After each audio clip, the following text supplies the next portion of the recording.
ಎಲ್ರಿಗೂ ನಮಸ್ಕಾರ. ಶ್ರೀ ಗುರು ರಾಘವೇಂದ್ರ ಮೋಟಿವೇಶನಲ್ ಚಾನಲ್ಗೆ ಸ್ವಾಗತ ಹಾಗೂ ಸುಸ್ವಾಗತ. ಇವತ್ತಿನ ವಿಡಿಯೋದಲ್ಲಿ ರಾಯರ ಮೂರ್ತಿಯನ್ನು ಮನೆಯಲ್ಲಿ ಇಡಬಹುದಾ ಅಥವಾ ಇಡಬಾರದಾ, ಹಾಗೂ ಪೂಜೆ ಮಾಡೋದಾದರೆ ಗಂಡು ಮಕ್ಕಳು ಬಿಟ್ಟು ಹೆಣ್ಣು ಮಕ್ಕಳು ಪೂಜೆ ಮಾಡಬಾರ್ದಾ, ಈ ವಿಡಿಯೋದಲ್ಲಿ ತಿಳಿಸಿಕೊಡ್ತಾ ಇದ್ದೀನಿ. ಅದಕ್ಕೂ ಮುಂಚೆ ನನ್ನ ಚಾನಲ್ಗೆ ಯಾರಾದರೂ ಸಬ್ಸ್ಕ್ರೈಬ್ ಮಾಡ್ಕೊಂಡಿಲ್ಲ ಅಂದರೆ ದಯವಿಟ್ಟು ಆದಷ್ಟು ಬೇಗ ಸಬ್ಸ್ಕ್ರೈಬ್ ಆಗಿ, ಲೈಕ್ ಕೊಟ್ಟು ನಿಮ್ಮ ಅನಿಸಿಕೆಗಳನ್ನು ಕಮೆಂಟ್ ಬಾಕ್ಸ್ನಲ್ಲಿ ಬರೆದು ತಿಳಿಸಿ. ಹಾಗೆ ವಿಡಿಯೋನ ಎಲ್ಲೂ ಸ್ಕಿಪ್ ಮಾಡದೆ ಪೂರ್ತಿ ವಿಡಿಯೋನ ನೋಡಿ. ಬನ್ನಿ ಸ್ನೇಹಿತರೆ, ವಿಡಿಯೋನ ಶುರು ಮಾಡೋಣ. ನೀವೇನಾದರೂ ರಾಯರ ವಿಗ್ರಹವನ್ನು ಮನೆಯಲ್ಲಿ ಇಟ್ಟಿದ್ರೆ ಅಂಥವರು ಅಂದರೆ ಹೆಣ್ಣು ಮಕ್ಕಳಿಗೆ ಪೂಜೆ ಮಾಡುವಂಥ ಅಧಿಕಾರ ಇಲ್ಲ. ಆದರೂ ನೀರಿಂದ ಆಗಲಿ ಹಾಲಿಂದ ಆಗಲಿ ಅಭಿಷೇಕವನ್ನು ಮಾಡಬಾರ್ದು ಅಂತ ಹೇಳ್ತಾರೆ.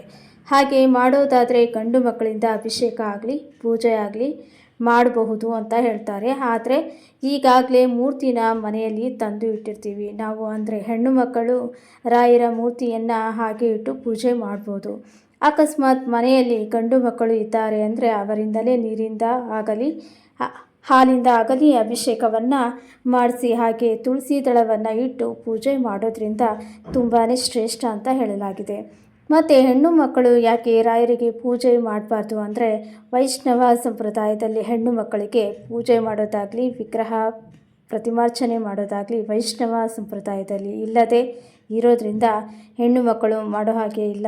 ಇನ್ನು ಬೇರೆ ಆಂಜನೇಯನ ವಿಗ್ರಹ ಮುಟ್ಟತಕ್ಕಂತಹ ಸಂಪ್ರದಾಯ ಹೆಣ್ಣು ಮಕ್ಕಳಿಗೆ ಇಲ್ಲ.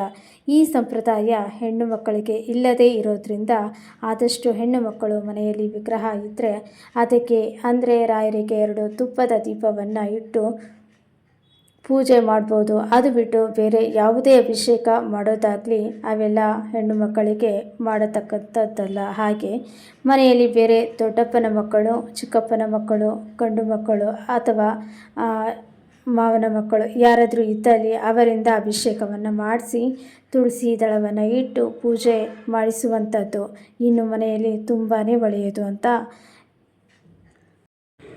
ಈ ವಿಡಿಯೋ ನೋಡಿದ್ದಕ್ಕಾಗಿ ಧನ್ಯವಾದಗಳು. ಇವತ್ತಿನ ವಿಡಿಯೋನ ಇಲ್ಲಿಗೆ ಮುಗಿಸ್ತಾ ಇದ್ದೀನಿ.